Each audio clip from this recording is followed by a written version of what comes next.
my channel. If you're new here, my name is Nikisha and I'm a registered dental hygienist. I create and upload videos every week to help you improve your oral health. So if you're new here, please hit the subscribe button and the bell so that you can be notified every time I upload a new video. So I know that I only upload videos on Wednesdays, but I wanted to make sure that I created and uploaded this video as soon as possible. So on Wednesday, January 9th, US Today put out an article saying that Oral-B Glide, which used to be my absolute favorite floss and I recommended it in most of my videos, it's saying that Oral-B Glide Floss is toxic. So I want to read to you a portion of the article and also explain some things in the article and what I will do for my individual health and also the health of my patients to address this issue. So before I get into that, I'd like to remind you to like, comment, and subscribe to this channel. So today, something to smile about comes from Psalms 46:1, and it reads, "God is our refuge and strength, a very present help in trouble." Now that's something to smile about. So the article in US Today that was put out on Wednesday, January 9th, started out by saying, using Oral-B Glide dental floss might be associated with higher levels of toxic PFAS chemicals in your body, according to a new peer-reviewed study. So basically they were getting their information from a peer-reviewed study that was put out, and I'll get into that in just a moment. And for those of us who don't know what PFAS is, the article actually tells us that it is, I'm pretty sure I'm going to butcher this name, but it is per and polyfluoroalkyl substances, and they are potentially harmful chemicals often used for their water and grease resistance. So moving on to the peer review article where they derive this from. So the article starts off by talking about what PFAS is as well. It says that it's used in a wide range of consumer products for their water and grease resistant properties, but few studies have explored its exposure route. So in African Americans, but not others, frequent consumption of prepared foods in coated cardboard containers can associate with higher levels of PFAS. Also, flossing with Oral-B Glide, having stain-resistant carpet or furniture, and living in a city served by PFAS contaminated water supply were also associated with higher levels of PFAS. So basically it's saying not just using this Oral-B Glide floss, but also having stain resistant carpets or furniture which also contain PFAS. Also having living in a city that serves PFAS contaminated water supply, it can be associated with higher levels of PFAS. So I know all of this can be kind of confusing, but so basically the next thing that I wanted to find out was what are the effects of the health effects of toxic levels of PFAS. So I went on to look that up, and it says there are some things, the health effects of PFOS, PFAS, PFHXS, and PFNA, all basically the same type of substances, but they probably have different chemical makeups. And so basically the effects of all of these types of substances, toxic levels meaning increased or higher levels than what you should have, are affected growth, learning and behavior of infants and older children, lower a woman's chance of getting pregnant, it interferes with the body's natural hormone, it increases cholesterol levels, it affects the immune system, and it increases the risk of cancer.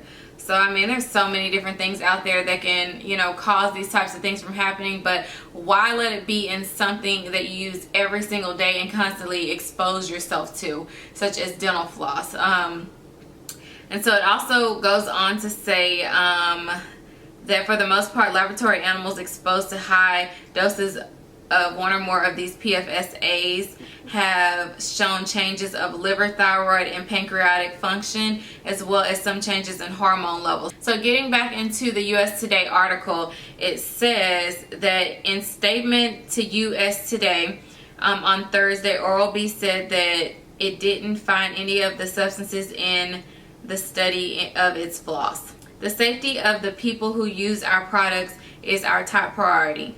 Our dental floss undergoes thorough safety testing, and we stand behind the safety of all of our products, the company said.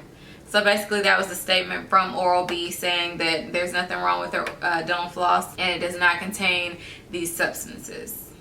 So according to the EPA, PFAS chemicals have been used in products in the United States since the 1940s. The agency also says that the chemicals accumulate in the body over time. As a result, many people are exposed to PFAS from different sources over time, and their bodies may increase to the point where they suffer from adverse effects, which are the adverse effects that we talked about a few minutes ago. Okay, so at the end of the article it says Oral-B Glide Floss were among 18 floss products studied. Scientists said they tested the various products for fluorine, an indicator of the PFAS.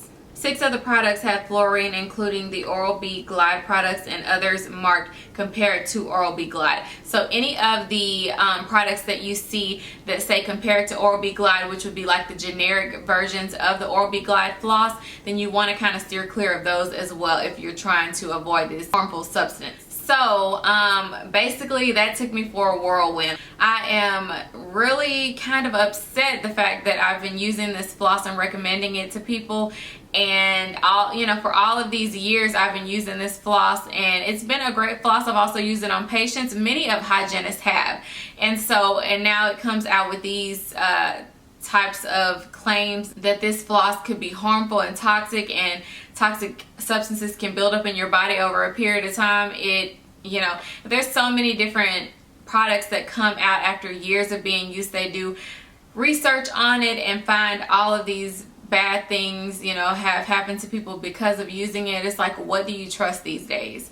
And so I would have never thought that a actual dental floss would have harmful type substances in it. And so anyway, of course, as far as going forward, I will be changing to a regular wax floss, such as this Reach brand floss.